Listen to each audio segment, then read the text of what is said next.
नमो भगवते वासुदेवाय।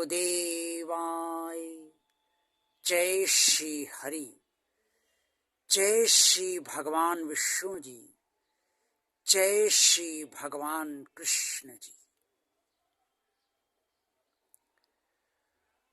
हम सब अपने जीवन में दान दक्षिणा सभी को दिया करते हैं। दान उन लोगों को देते हैं जिन्हें दान की आवश्यकता हम समझते हैं है, और दक्षिणा ब्राह्मणों को देते हैं या पूजा पाठ करने वालों को हम दक्षिणा देते हैं। श्रीमद् भगवद गीता में अध्याय 17 के श्लोक 20 से 22 तक में भगवान श्री कृष्ण जी ने कुरुक्षेत्र में अर्जुन को दान के बारे में जो बताया है वो श्रीमद् भगवद गीता में स्पष्ट तौर पर वर्णित है। अध्याय 17 श्लोक 20 से 22 में भगवान श्री कृष्ण जी ने स्पष्ट कहा है कि दान सदा देश और काल की स्थितियों परिस्थितियों को ध्यान में रखते हुए ही किया जाना चाहिए। देश क्या है और काल क्या है। जिस जगह पर जिन लोगों को जिस वस्तु का अभाव है, जिन जिन चीजों का अभाव है और वास्तव में वो उन अभावों को दूर करने में स्वयं में बहुत असमर्थ हैं, अर्थात वो स्वयं अपने अभावों को दूर नहीं कर पा रहे हैं, चाहते हुए भी और कर्म करते हुए भी बहुत ज़्यादा असहाय हैं, ऐसे लोगों की मदद करना अर्थात ऐसे लोगों को दान अवश्य देना चाहिए और बिना किसी प्रतिफल की इच्छा के दिया जाना चाहिए।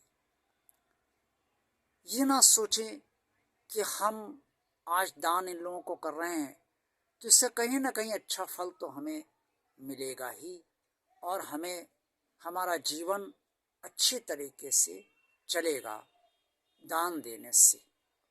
ऐसा नहीं सोचना चाहिए। ये भगवान श्री कृष्ण जी ने कुरुक्षेत्र में अर्जुन को दान के बारे में बताते हुए स्पष्ट तौर पर एक तरीके से सभी मनुष्यों को निर्देश दिया है। दूसरा दान इस तरीके का होता है जिसमें कि व्यक्ति पर दबाव डाला जाता है, दान कीजिए, दान इतना चाहिए, या व्यक्ति दान देने वाला ये समझता है कि अगर हम दान आज दे देंगे तो इसके बदले में हो सकता है कि हमारा कोई काम हो जाए या हमारा कोई ऐसी इच्छा पूर्ण हो जाए जो हम इच्छा पूर्ण करना चाहते हैं।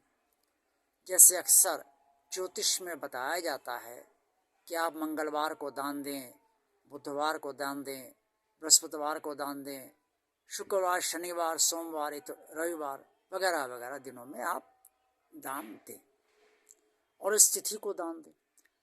इसलिए बताया जाता है कि आपको उसका अच्छा फल प्राप्त हो। लेकिन भगवान श्री कृष्ण जी ने ये कहा है कि जो फल की इच्छा से दान देते हैं वो दान श्रेष्ठ नहीं माना जाता है। जिस दान के पीछे ये भावना है कि ये जिसको हम दान दे रहे हैं समय आने पर ये हमारी मदद करेगा या इससे मदद हमारी करनी चाहिए या इससे मैं मदद लूँगा या इससे मुझे मदद मिल सकती है, और या फिर जो मैं दान कर रहा हूँ इसके बदले भगवान से ही, चूँकि मैं श्रेष्ठ कर्म कर रहा हूँ इसलिए भगवान से मुझे अच्छा फल प्राप्त हो। ये नहीं सोचना चाहिए। दान सदा निस्वार्थ भाव से किया जाना चाहिए। लेकिन ये तभी और कभी कभी ऐसा होता है कि कुछ संस्थाएं पहुंच जाती हैं, कुछ लोग पहुंच जाते हैं और दबाव बनाने लगते हैं कि आप इतना दान दीजिए, हम ये कार्यक्रम कर रहे हैं, इसके लिए इतना दान हमें चाहिए और इतना तो आपको देना ही पड़ेगा।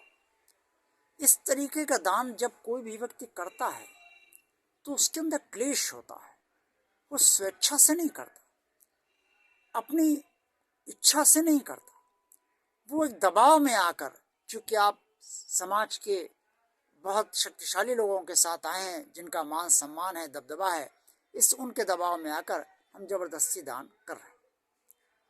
और इसके अलावा एक तीसरे तरीके का दान ये होता है कि जबरदस्ती दान लेना हमारी बिल्कुल इच्छा नहीं है, हम बिल्कुल नहीं करना चाहते, तब भी लोग डरा धमका के दान ले जाते हैं, नहीं दोगे तो ये करेंगे, देख लेंगे तुम्हें, तुम्हारे परिवार को देख लेंगे, तो व्यक्ति डर जाता है और डर कर दान दे देता है।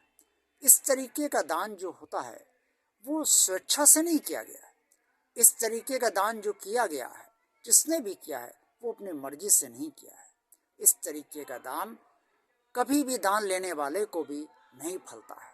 और जो तिरस्कार पूर्वक दान दिया जाता है, किसी का अपमान करके ले पकड़, ले जा, बार बार आता है दान लेने, वो दान भी अच्छा नहीं माना जाता। ऐसे दान का फल अच्छा नहीं होता है। अर्थात जब दान आप निस्वार्थ भाव से करेंगे, बिना किसी प्रतिफल की इच्छा के करेंगे, तो इसका श्रेष्ठ फल आपको मिलेगा तो अवश्य, लेकिन भगवान जो आपको फल देना चाहेगा वही फल देगा। और हो सकता है धन के रूप में दे, हो सकता है किसी अन्य रूप में दे। और जो क्लेशपूर्वक दान यानी जबरदस्ती हमसे ले गए, वो दान आपने किए ही कहाँ, वो तो दबाव में आके आपने किया। उसका फल जो दबाव में ले गए हैं उसका दुष्परिणाम उनको मिलेगा, और आपको इसका फल बस उतना ही मिलेगा जितना आप स्वेच्छापूर्वक करना चाहते थे, और जबरदस्ती जो आपको करना पड़ा उसका कोई फल आपको प्राप्त नहीं होगा। और जो तिरस्कार पूर्वक आपने दान दिया या किसी ने भी दान दिया, आपने से मेरा मतलब है किसी ने भी दान दिया, वो धन का दान हो या चाहे वस्तु का दान हो, किसी का अपमान करके दिया, वो दान का कोई फल नहीं होता, बल्कि बुरा फल दान करने वाले को मिलता है। इससे दान जब भी करें निस्वार्थ भाव से करें, बिना किसी प्रतिफल की इच्छा के करें, और उन्हीं लोगों को दान दें जो योग्य हों, जिन्हें वास्तव में अभाव हो, जिन्हें वास्तव में धन का अभाव हो उनको धन का दान दें, जिन्हें वास्तव में वस्तुओं का अभाव हो उनको वस्तुओं का दान दें, जिन्हें जिस चीज़ की आवश्यकता वास्तव में हो और वो असहाय हैं, वो उन चीज़ों की पूर्ति नहीं कर पा रहे हैं चाहते हुए भी, तो उन्हें दान आप अवश्य। धार्मिक कार्य करने वालों को भी दान दें, लेकिन ये सदा ध्यान रखें कि धार्मिक कार्य करने वालों का दान जो है वो दुरुपयोग उसमें कहीं नहीं होना चाहिए। इसलिए भगवान श्री कृष्ण जी ने जो दान के बारे में कहा है, और श्रीमद् भगवद गीता में अध्याय 17 में श्लोक 22 में जो वर्णित है, उसका पालन हम सभी को दान देने में अवश्य करना चाहिए। जिसमें निस्वार्थ भाव से दान किया जाता है वो सात्विक दान भगवान श्री कृष्ण जी ने कहा है होता है, और जो क्लेशपूर्वक दान किया जाता है वो राजस दान भगवान श्री कृष्ण जी ने अर्जुन को बताया कि माना जाता है। और जो तिरस्कार पूर्वक है, जबरदस्ती दान लिया जाता है, तिरस्कार पूर्वक दान दिया जाता है, उसे भगवान श्री कृष्ण जी ने अर्जुन से कहा है कि ऐसा दान तामस दान होता है। आज का वीडियो आपको कैसा लगा?